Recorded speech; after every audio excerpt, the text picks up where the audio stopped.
Hello, welcome back. I am so excited to be filming today because I haven't filmed anything in ages, and I was going to film something and upload it for like the first week in January, and I just never got around to it because I've been busy, and yeah, there's just been like lots of stuff going on that I've been planning for. Also, Happy New Year. I'm so excited about the things coming up in this year. I am also nervous, but I'm also very excited because there's just quite a few things that I'm planning at the minute. So keep your eyes peeled because there's lots of exciting stuff coming in the next couple of months. I don't want to keep the intro too long. There's a lot that I really want to talk about because I haven't posted a video. I think it's maybe about a month, which means I haven't filmed a video in at least a month and a half. I don't want to ramble too much, so I'm just going to get into today's video. So this year I read a total of 18 books, I think. It might be 17 because one I didn't finish, I'll get to that later. This is the most books that I've ever read. I think the last year that I read a fair amount was either over lockdown or kind of 2022. Some of these books I also don't have the books anymore because I sent some to the charity shop. This first one I kind of regret in the charity shop because I wish I'd kind of kept it. But anyway, the first book I read in 2025 was When I Sing Mountains Dance by Irene Sola. I hope I'm saying that right. Anyway, I'll put the image like here so you can see what the book looks like. Actually quite enjoyed this book. There was part of me that was like, oh, it's like a bit strange. It was quite a short book. It was very poetical, and which I think was the thing that was different to books I usually read, is that it was very poetical. Each different chapter was from the perspective of a different entity that lived in the mountains, and a lot of those things are things that you may not even consider having kind of like a perspective or a voice, which I also really like because I think it kind of linked it in with like the connection of nature and how everything is alive. So there was like a chapter where it was from the perspective of a character, like an actual person, and then there was a chapter where it was from the perspective of the storm, one from the perspective of, I think it was a bear, and just like lots of different things. But again, like the storm, you wouldn't expect it to have to speak, I guess. I really enjoyed it, and it was nice to read something that was a bit different. It felt quite fresh, and again, it was only short, so it was like a quick read, and it was like snappy. It wasn't like dragging on or anything, which I also quite like. And yeah, it just really brought nature to life, and I just think that's really nice, especially in terms of like trying to deepen our connection to nature. I thought that was quite nice because yeah, it kind of like makes you realise, oh okay, well like the plants and the trees and the weather they all had their own thoughts. The next book I read was The Hunger Games. I do actually have the book for this. My mum found these when I was at uni, like the whole set of the Hunger Games books, and they were only 50p each, so she got them for me. I've never read The Hunger Games. I have watched the films multiple times. I love the films. I think the first time I watched them was maybe like year 9. I got through it so quick. The writing's quite big, so it felt a quick read even though it is fairly thick. I think what's really nice, if you've watched the films and haven't read the books, I would definitely recommend reading the books. I feel like if you're a Hunger Games fan then you probably have read the books anyway, but I hadn't. What I liked is how I've watched the films and they were great, and reading the books gives so much more background information and detail on each of the characters that isn't in the film. There's things that happen in the film also in the book, but in the film, that reading the book I was like, oh, that actually makes so much sense because that's why she did this, or that's why she's like this. I thought I was going to get bored reading a book that I've already watched a film to, but again, because there was so much else and so much like background story to each of the characters, I feel like it was just like getting more information, so definitely recommend. The next book I read was Finding the Mother Tree by Suzanne Simard. I got this book a couple of years ago. I saw someone I know reading it and I was like, that's like an interesting book, so I'm going to buy it. But it took me a while to get through it. I think I started reading it in 2024. I got about 100 pages in and then I just stopped reading it. But I read this last year. I really love memoir books. I find it really interesting learning about other people's lives and learning about what people went through when they grew up. This book was memoir and fact kind of like mixed together. So it was really interesting finding out about the interconnectedness of trees and how mycelium, the fungi and the mushrooms, kind of like connect to different trees and they kind of share resources. And I also love it when you get a book and it's got like photographs in it as well. I just like that when it's in the middle. A great book, and yeah, I would recommend if you are interested in kind of like learning about the interconnectedness of nature and trees and other species, as well as her life as well. Very interesting. The next book was kind of tied in with a project I did at uni. I was making a book cover and this is the book that I redesigned the book cover for. Here's my redesign of the book cover in case you wanted to see. I actually really enjoyed it. It was an interesting introduction into the relationship between our mental health and nature. If you're someone who already knows a lot about this subject, then it might be maybe a little bit repetitive. But again, there's also bits in here where she talks about her own experiences, not as much as Samad's book where I would call it a memoir, but it's more kind of factual in her doing her research and like presenting her findings. So again, if you already know a lot about the subject, then maybe it might be a bit repetitive, but there were still things in here, even though I like to think I know a fair amount about the subject, there was still stuff in here that I was like, I didn't know that, that's kind of cool. So it was an interesting read, I would recommend. They were all the books that I read in January. So I read 4 books in January. Moving on to February, I read Catching Fire, which is the second Hunger Games book in the series. Don't think I liked it as much as the first one. I think I gave it like a star less. This is probably my least favourite. Not that it was bad, I can't remember why. I just remember reading it thinking, oh, okay, well, it's not my favourite, but yeah, it's decent. So yeah, I read this one in February. In March, I read The Mockingjay. This was one of my favourite ones. I really liked this one. Again, so much more detail than watching the films, which I love. I actually really enjoyed watching the films first and then reading the books. I didn't want to read the books first and then watch the films and then be like, oh, I don't like the films, because I love the films. But I think the films are a pretty true book to screen depiction. Also in March, I read Ballad of Songbirds and Snakes, which is the 4th Hunger Games book. Again, I'd watched the film before I'd read the book. This one, I think, felt a lot longer because the book is kind of like thicker than the other ones and the writing's also a lot smaller. Also, I don't know about anyone else, but the first couple of Hunger Games books, I kind of read through them and there was lots and lots of detail, but it never felt like loads, like saturated to the brim. This book, I mean, for me at least, in comparison to watching the film and then reading the book, there is so much information in this book and so many scenes in this book that are not in the film. I found myself reading it and I was like, that wasn't in the film, that wasn't in the film. Like, so much more than reading the first 3 books. So yeah, there was so much going on in this book.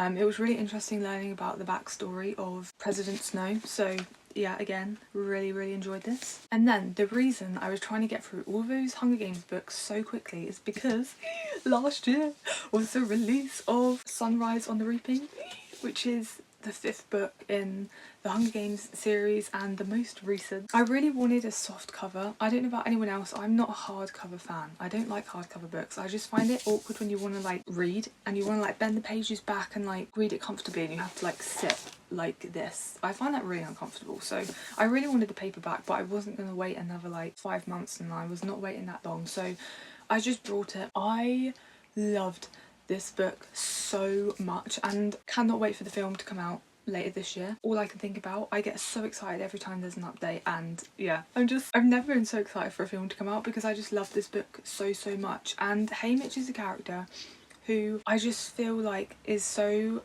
vital to the whole first 3 Hunger Games films and the Hunger Games plot, and it's just so nice to be able to read about his experience. But also I think this is the saddest Hunger Games book. I didn't cry at any of the others. I was like, oh, they're sad. I don't know if that's because I watched the films first, but I never read them and was like crying. This is the first time I have cried my eyes out at the book. It was that sad. And I think that's also because I've read the other books, I've watched the films, and you've kind of like connected with Haymitch as a character, and then to read this, so sad. I think I read it in like 3 days. Amazing. I love this book. The only thing I will say is, and I didn't really think about this until I read some reviews on Goodreads, is that there is a lot of like name dropping of other characters. And when I think about it, I'm like, oh yeah. But I mean, if you're a Hunger Games fan, then you probably don't really care, and I don't really care, but like there was a lot of mentioning of like other characters that are in the other books. But also, they're gonna be there, so that's only necessary. But that is just something that I thought about afterwards. I was like, oh yeah, I didn't really think about that, but I can see that. Regardless, my favourite book out of the whole series, but also the saddest, so yeah.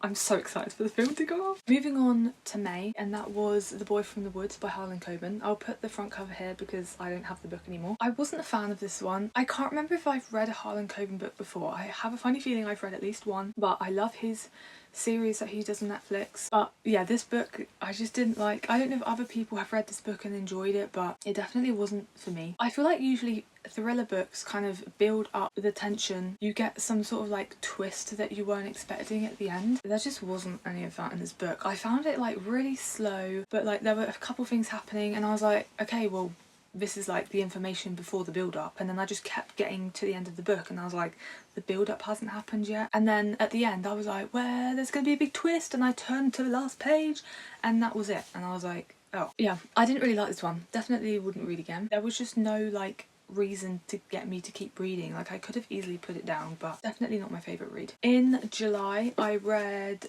The Woman in the Window by AJ Finn. It's a bit dusty. This one took me kind of a while to get through.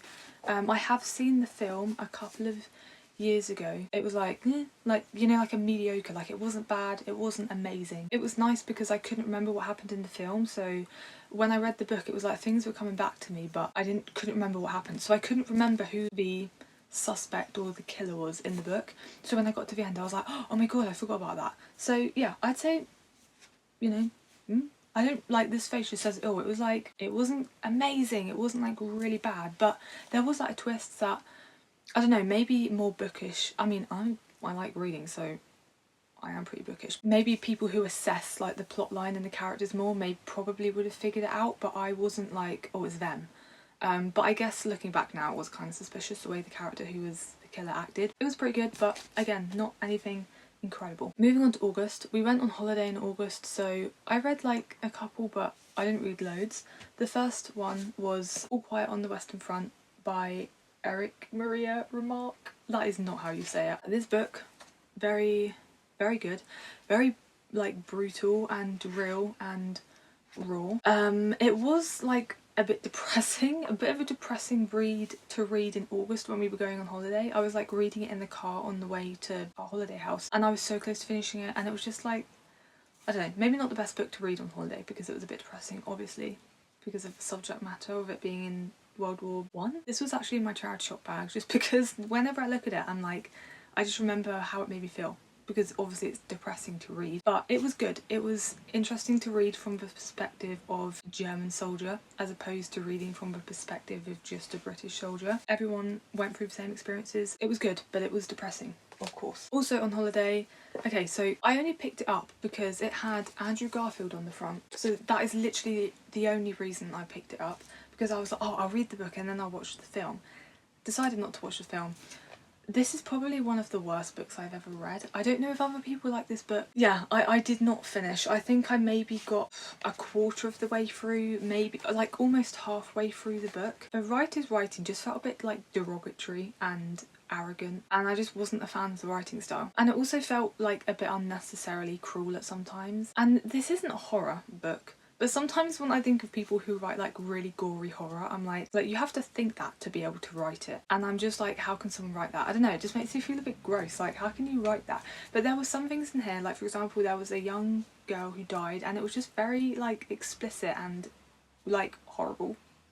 And I'm like, you had to write that and think about that. And I don't know, that was kind of like, I started reading those bits and then I skipped over it because I was like, I'm not reading that. I didn't like it. Again, I thought the writing was arrogant. I don't know if it's just a writer. David Peace, I didn't like your book, so that's kind of sad. But not really, because I thought it was rubbish. I also want to start reading more of the classics. My mum saw this in a charity shop. It's Jane Eyre. It's been sitting on my bookshelf for a while. I didn't know if I was going to like it, but this was a very good book. It's one of the first classics that I've read outside of school. I really enjoyed it. Yeah, I don't really have much else to say about it. I know there's another book by a different author who writes about the crazy wife, The Wide Sargasso Sea, I think that's what it's called, by Rees. Jean Rees, maybe? I'm excited to read some more classics, but I think I don't want to read the classics for the sake of reading classics. I don't want to read classics for the sake of being like, oh, I've read the classics, that means I'm now a real reader. I want to pick up a classic book because the story interests me, so I'm not going to bother reading things or classics that I don't find interesting. But yeah, I'm also trying to get out of the mindset that you don't have to read any of the classics if you don't want to. Like, that doesn't make you a reader. And I would recommend you reading this because I just really liked it. The only thing I will say is I didn't actually really like the ending. but maybe that's just like a modern perspective. I feel like Mr. Rochester was a bit of like a wet fart at times. Like at the end, I just didn't like the ending. I don't know, he came across a bit desperate sometimes, but also that is probably me just having a more of a modern perspective. But yeah, it was still great. I still really liked it, so give it a read. In December, my reading really picked up. I was like, I want to read loads by the end of the year. So this one I found in a charity shop. This is The Summer Book by Tove Jansson. I've never watched The Moomins. I've never read a Tove Jansson book, but obviously I know who Tove Jansson is. I know what The Moomins are. Yeah, never read one of her books. This is one that isn't one for children, it's like an adult's book, but really, really, really loved this book so much. It felt cozy, but oddly nostalgic in some areas. It was also kind of funny and witty and just a easy read. It's about a young girl. She stays on this island with her grandma in Finland, and it's just about like their relationship. And yeah, it was just like funny. It was written in a way that felt, you know, it wasn't written with the intention of, oh, this is going to make people laugh. It was just funny. But yeah, I really love this book. Again,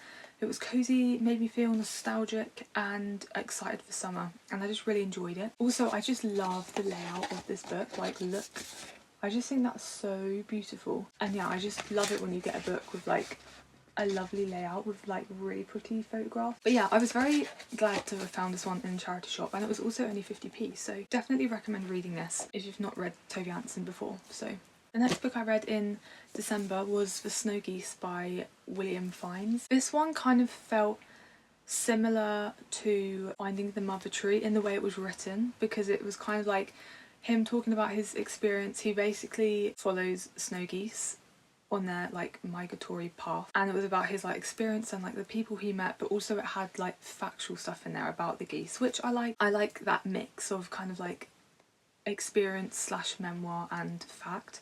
The only thing I will say is it felt a little bit repetitive at times. There was some sentences I read and I was like, that sentence has already been said, or like that's been said but in a different way like 2 pages ago. I'm sure that was intentional, but it did feel a bit like reading like someone's mistakes. But yeah, it was good. Again, there's not much that kind of, it's not one of those books where you have like, it builds up to attention and then something cool happens or whatever. It's like one of those books where it's just about him following these geese, about that experience and meeting all the people that he met, which I found really interesting. But again, it did feel a bit like repetitive at some points. It felt like some of it could have just been said and then not repeated again, but it was still a good book. Next one is one that has been on my shelf for ages, I think at least a couple of years, and that is The Number One Ladies Detective Agency by Alexander McCall Smith. I think the reason I never really got down to reading it was because it's about a female lady detective who lives in Botswana, and it was just written by this guy. So yeah, I didn't really know if I was gonna like it, but I read it. It kind of felt like a book, I don't know, your like grandma would read in the evenings or something. It was just like something easy. There wasn't anything in there that was kind of like major plot twist or anything. It was just like an easy fun bedtime slash like sofa read. I think what's nice is when you read some books that feel quite heavy or feel like they take you ages to get through, I think it's just quite nice to sit down and read something easy. She solves a few like crimes and mysteries, so yeah, it was, you know, it was pretty good. Again, just one of these books that was like easy to read, like before you go to bed basically. The second to last book I read in December was Bridget Jones's Diary, because I really liked the films and I saw the book in the charity shop and I was like, I'm just gonna get it and read it. Oh, it's Helen Fielding, by the way. I gave this 3 out of 5 stars. I didn't actually like it as much as I liked the film. I think the film was better than the book. I mean, I don't know about people who have read this, so you might think differently, but I feel like everyone knows that Bridget Jones is a little bit dated in the way it talks about like her weight and how she's supposed to be fat, and you know, in the book she talks and she's not, obviously. Like I see that, and whenever she references about, oh, I'm always going to be a little bit fat, I'm like, huh? Because she's not. She just looks normal. But anyway, I didn't think there was any chemistry in this book between Bridget Jones and Mark Darcy, like at all.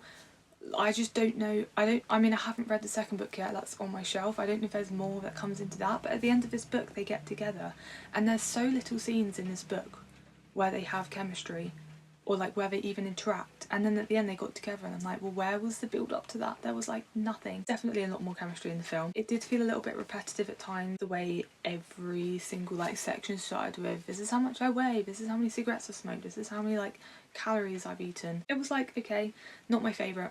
Definitely prefer the films. Christmas came along. I got a couple of books for Christmas, which is, I'm so excited getting books for Christmas. But I got this one from my sister, which is one of the ones I asked for on my little list, and that's Into the Wild by Jon Krakauer.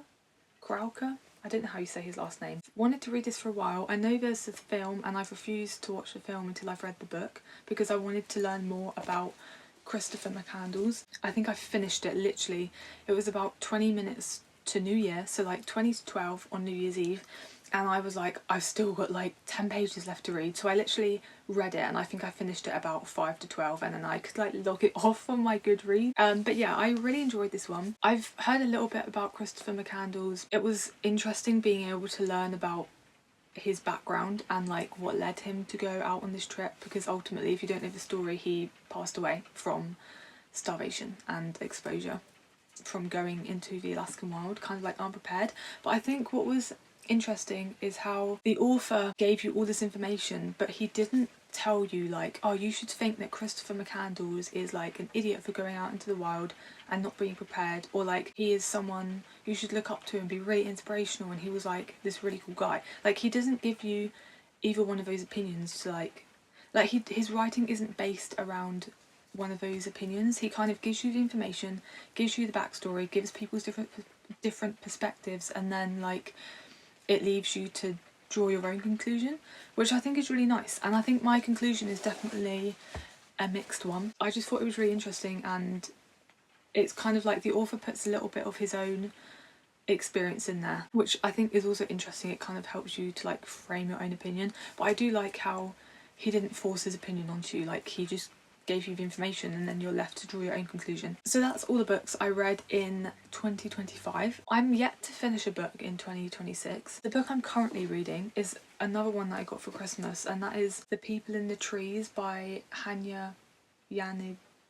It's the same author who wrote A Little Life, but I was debating whether or not to read A Little Life. I don't know, it's one of those books that again is quite heavy subject matter and maybe a bit depressing, and I just don't know if I want to read that at this point in my life. So maybe I'll wait and read it in the future, but I wanted to read a book by the same author because I've heard that his writing is quite good. So I've started reading this and it's very good so far, and yeah, I'm enjoying it, but it does seem to be taking me a while to get through it. I'm hoping to finish it by the end of January, so, but I don't want to like force myself to like this year. I think my goal for this year was like 20 books, but I don't want to force myself to be reading every 2 seconds just to meet a goal on Goodreads. I just want to read for the enjoyment of reading. I'd love to know what everyone else read last year, or I'd really love to know as well what you're currently reading, or like what you plan to read in this next year, or what your like book goals are.